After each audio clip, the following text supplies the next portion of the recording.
Welcome back to the Dividend Diplomats YouTube channel. You got your boys here, Landy and Bert. The Dividend Diplomats. Guys, I'm going to throw a really big curveball for everybody.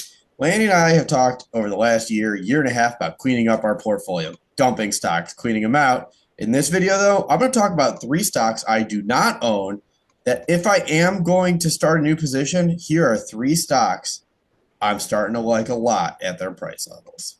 Guys, smash that subscribe button. Give us a nice thumbs up for your Dividend Diplomats, guys, where it's all about buying dividend stocks, increasing dividend income on that road to financial freedom. Yeah, Bert, what is going on here, man? We're recording this here on a Thursday night, January 16th here. Man, oh man, 10:46 p.m. Eastern. Bringing it right to you guys. Trying to clean out the portfolios, but Bert's like, hold on a second here, Chico. 3 stocks that you might consider adding to your portfolio? Yeah, and there might be a twist to this too, because several months ago I sold 3 or 4 positions and put them all into Google. So it could just be bringing a new position into my portfolio by consolidating 2, 3, 4 that might be $800, $900 small positions into one larger one. And these are 3 stocks I've watched at some point over the last year and a half, and now they continue to hang around a price point that I really like, a price point that has me very interested and has me watching every single day to see if it keeps falling and if it's just going to be too good to pass up at a certain point. Yeah, I mean, we've all been there, right, guys, where, your portfolio is right where you want it, but then there's a stock that comes along and you do one of those look backs and you're like, oh, that one looks nice. It's So like right that. now, It's like that meme where it's like the guy looking at the other girl. It just has. I'll put one up here for it. It just has the girlfriend is selling stocks and reducing positions, and the other one are these 3 companies, these shiny new stocks that are on sale. the shiny new toy. So, Yeah. guys, let us know first off before we dive in here to the Bert's 3 stocks that he's considering adding to his dividend stock portfolio. Let us know what stocks you've been buying here so far after 2 weeks in 2025. Let us know below. All right, this first one, Lanny, haven't been able to shake this one out of my mind. It's always been hanging tight for the last year and a half ever since they fell. Nike, ticker symbol NKE, down 30% over the last 52 weeks, down 32% over the last 5 years. And starting off 2025, guess what, Lanny? They're not up. They're down 6% in 2025. Nike just has that price point, Lanny, for me that catches my attention. Nike right around 70. If it dips below 70 into the high 60s, that's kind of the point in my mind where I'm thinking, man, I might just have to take a nibble with Nike. Does Nike still have the just do it power, guys? I mean, Nike has fallen from grace. Obviously, a global iconic company, big, athletes, celebrities, endorse with Nike. Obviously, you've got the Jordan brand that falls within Nike. You've got LeBron James, again, another undisclosed limitless deal with Nike. King James representing Akron, Ohio, aka the same city I'm from, guys.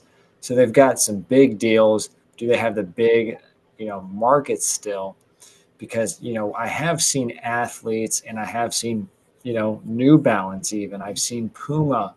I've seen a lot of other, brands, athletic brands Sure. being sponsored by other athletes that are out there right now. And Nike's not without risk either, Lanny. They are in the midst of a turnaround story, and we've seen turnaround stories that have gone terribly before. We've seen turnaround stories that have gone great. Nike's really relying on that brand name and that power to innovate to bring them back. But let's look at the metrics here to see, are they value right now?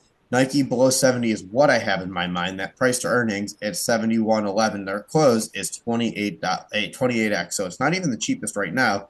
Cheaper compared to Nike's historical standards, but not cheaper compared to the market. Yeah, I mean, interesting. Yeah, I mean, that's a high PE at 28 times earnings right now. That is pricey for any stock, let alone for a company that's down 30% in 52 weeks, guys. And what we'd always have liked about Nike over the last 10 years, 15 years of being in the dividend investing game was that strong dividend, growth. So before we dive into that, is the dividend safe? So we like to look at that dividend payout ratio for Nike, Bert. Yeah. And guys, not as safe as what it used to be, or not as much room to grow the dividend as there used to be. Because with a decreased earnings per share, that raises that dividend payout ratio. And Nike is sitting at a higher than what we'd like at 64% on the payout ratio front. Right. And their 5 year dividend growth rate's 10.78%. They've increased that dividend for 12 plus years, but we're not expecting that dividend growth to be double digits this year. Not in a turnaround story. Unfortunately. No, and not when that payout ratio is sitting at almost 64%. You need to invest in the business. You need to invest in the turnaround. It's not going to be cheap. It's not going to be free to get Nike back on track. You're going to have to put some capital, and you can't afford to increase your dividend too much at the risk of pumping even more cash back to shareholders instead of into the business. Just keep pumping cash, man. Yeah. So we don't expect dividend growth to be how it was. We expect, somewhere in that 3 to 6% dividend growth rate, possibly for the next few years, as Nike tries to do the good old comeback kid story, guys. But with the stock price being down 30% in the last 52 weeks, it's an opposite correlation to dividend yield, guys. Price goes down, yield goes up. So you can buy more income from Nike because that yield is over.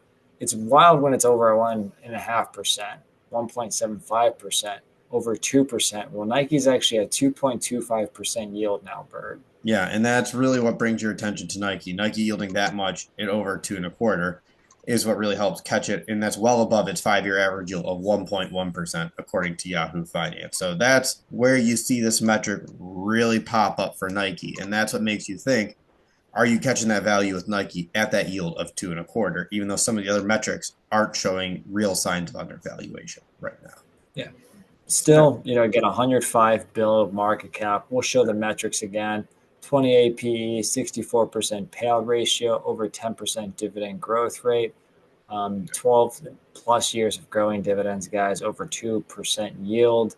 What are you doing with Nike stock? Is this too cheap to ignore? Is this too cheap of a stock to ignore? Yeah, and this one, I don't think for me personally, I don't know how much new capital I would put into Nike, but this would be one where you see other companies I might not like as much in my portfolio.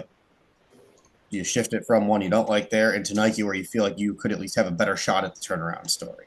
That would be how I'm thinking about this. And Nike has got to at least, after even going through this, I entered thinking Nike below 70, but I'm thinking it's got to be even below like 68, 67. It's got to come down a little bit more than what I entered this video thinking as we talk through the metrics here. Guys, in the comments, without us even looking at it, is Nike in the SCHD ETF? Let us know below. Yes. All right. Number 2, curveball, Lanny. Disney, ticker symbol DIS. Before this, yeah. Really got me interested in this one. It was a Disney on Ice night for our family. You are a toy. Yeah. Disney is fresh on the mind, Lanny. So that's what Disney is back, baby. That's all I gotta say. They're acquiring Fubo. They ditched that weird 3-party sports agreement. That I can't even remember who the other ones are right now. I'm getting a little out of it. But now they're going all in on Fubo. They're bringing it in there. They're pumping it out. Moana 2 is a huge success. Great movie. They've got a huge role. I piped up Atlanta. Yeah, from that that Disney on Ice show that we saw, I can tell you, Quicken Loans Arena was packed. People were going nuts for Disney. Disney is hot right now for the families. COVID, man. COVID's all over that Disney on Ice. Yeah, and during the intermission, all the families that were sitting around us, Lanny, all talked about their recent trips to Disney that they all took. So Disney's got some headwinds. It's not official stuff, but go into the Magic Kingdom. Yeah. So it's not one that I've owned, but Space Mountain. They're down 4% in 2025. They're Dividend Mountain, let's go. Yes, Dividend Mountain. They're up 14% over the last 52 weeks, down 26% over the last 5 years. So they're up over the last 52 weeks. They're overall down. So it asks the question, is this the time to get into Disney, even though they are up over that time? Well, we all know about Bob Iger's succession planning. He will be stepping down, very soon. It's Let's hope very it goes public. better than the last succession plan that Bob Iger had, because that's what brought him back. He was like, "Oh wait, we're about to enter COVID. I'm gonna retire, and then after COVID, oh, I'm gonna come back." Yeah. It's like when Vince McMahon came back right before they were going to sell the company. He's like, I'm coming back to sell. Um, let's see here. The I price. did it. Yeah, 106.46. Earnings per share $5.42. Price earnings ratio 19.64x. Okay, so below 20 still Yeah. on the PE ratio. You got to like that crossing over the $100 per share mark, as Bert said, with 106.46. So interesting to see Disney there. The question is, and the comment is here, guys, they're down over 4% so far in 2025. Have you been buying Disney stock? But the dividend payout ratio, again, they're resuming back dividends. I believe they're still doing a semi-annual dividend. Correct me in the comments, guys. So they're doing about a 50 cent per 6 month dividend right now, but somebody correct us in the comments below. So $1 per year, 18% payout ratio. Yep, not bad. It's coming back. That yield is at 0.94% as a result. We're not going to even put up the 5-year average because it's so jacked up here for Disney. So, I mean, that's Jacked really it. up like the show. Yeah, it's jacked up. It's a great old. I don't know if that was the NFL, ESPN NFL segment that he got jacked It was a up. segment. Yeah, I'm not sure where the segment was. Yeah, so it was always one of my favorite to watch Probably every CBS with Boomer. Yeah. So Disney, everybody. Sorry, guys, I am still shaking this COVID here, so please don't mind me with the cough. Disney below 20 PE ratio. Thinking, where am I going to do it? Another 10% drop here. That's kind of where I'm targeting for Disney. Not far off. I mean, it's not close, not that far off, but it's going Like to have to be. 95-ish, give or take a couple bucks, like 97, 95, 97, you're Yes, there. exactly right. And that would get me to move from ditching again one of those companies I don't like as much in my portfolio, one that I'm not really interested in having, into a Disney type company. That's number 2 on this list. Oof. All right, well, let's dive into stock Yeah. number 3. A stock right here, Bert, that's Oh, also in the news with your other new stock that you've also added to your portfolio. this was the closest one I almost added this week. This was almost a buy video because I bought this stock, but I missed it at Oh, the third point. Hershey's, ticker symbol HSY. We have talked about them a lot on this channel. I've never found the right price point to enter. We've talked about them at what? 180, and I said I'm not buying them yet. 170, not buying them yet. 160, not buying them yet. They almost wow. crossed below 150 this week, Landy. They were in the low 150s, I think 150 and change, and then they popped back up to 154.02 today. Hershey's is down 9% in 2025, down nearly 20% in the last 52 weeks, and up 2% in the last 5 years. So this is another stock where if you bought it 5 years ago and you still held on outside of dividends, you are flat pretty much on your investment, which I is thought you were going better to say than a what different F owning, word. which is better than owning Nike and Disney stocks still over the last 5 years. But so yeah, Hershey's, guys, let's look at it. Expected earnings 775, PE similar to Disney at 19.87. Yeah, their dividend $5.48. That's a 70% payout ratio. So the payout ratio is a little high, much like Nike on this list. From a growth perspective, 12.88% dividend growth rate for 15 years, increasing that dividend. It's a good streak, best streak here on the list here for this video here. I know you guys have all been loving Hershey stock. So before we get into the next metrics, have you been buying Hershey stock in 2024 and 2025, or one or the other, guys? Again, 15 years, 13%. The dividend yield, wow, not 2%, not 2.5%, not 3%, not 3.25%. Over 3.5%, 3.56% yield for Hershey stock. Yeah, that's Hershey's. So again, my price point, Hershey's below 150. This one, yeah, and this this one would be one where I'm much more willing to unload and put some new capital into the Hershey stories versus just selling one. Just jump in. Maybe if it hits below 150, a nice 5 shares, build it up to 10. Sell all your Paramount and Warner Brothers stock and just really get in there. Yeah, just clean it up, throw it in there. So there's 3 companies: Nike, Disney, Hershey's.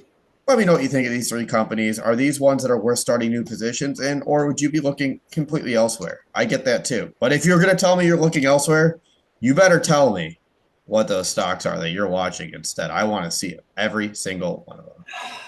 Yeah, guys, let us know what stock out of these three are the best that you would add to. And if you're currently adding, guys, again, tell us about how your 2025 has started, your dividend investing journey, how it's going, and let us know what we can do to help you get there, guys. So, like the video, subscribe to this channel, and Bert, hit him with the sweet chin music. You're either with us or you're against us, Jack.